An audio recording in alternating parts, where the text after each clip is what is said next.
Et Kathy Hubble était championne l'an passé chez les 52 kilos.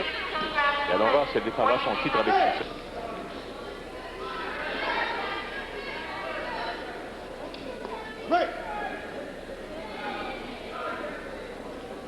Les gens ne savent pas, comme je le disais en tout début d'émission, c'est que il y a un...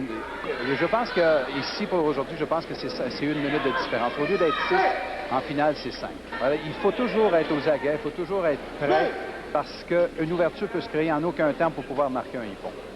Vous essayez de créer des ouvertures. Vous avez, il y a eu une tentative de mouvement d'épaule, encore une fois. Ils ont tous les deux le même mouvement, donc ils connaissent tous les deux la même défense. Là, il y a une tentative de prise au sol ici, des mobilisations de la part de Mademoiselle Humboldt. Mais si on peut remarquer, la jambe de qui elle ne serrait pas parce qu'il n'est pas permis de serrer les jambes soit à l'entour du corps. Elle comptait son adversaire en Elle ne pouvait la contrôler, mais pas serrer ni au l'entour du corps, ni à l'entour du cou. Alors, c'est la reprise des hostilités. Je vous le rappelle, Kathy Hubble, championne défendante, fait face à la caméra actuellement, ceinturon rouge.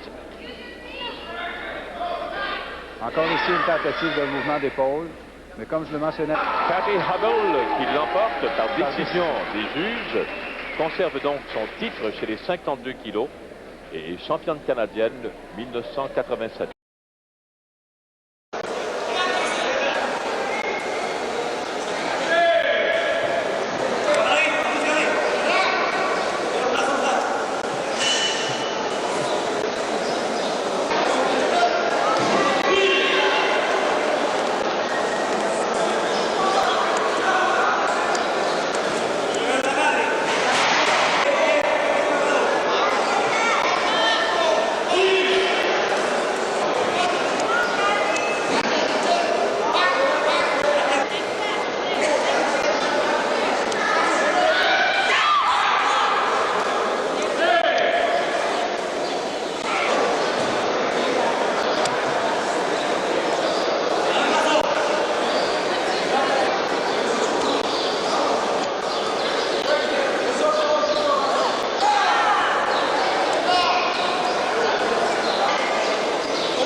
ドイルです。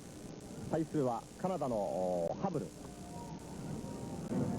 52キロ以下の2回戦です。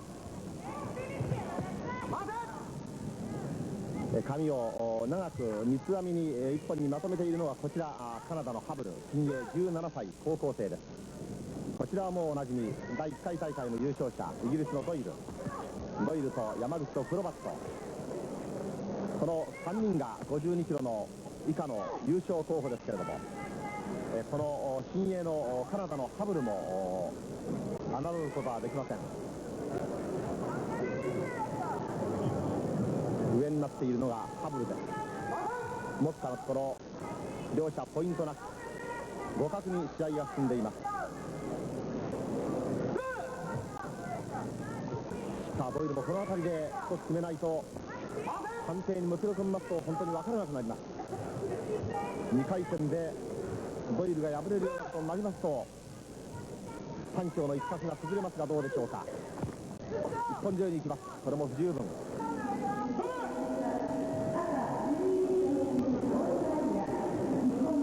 ハブルとドイルです。両者ポイントありません。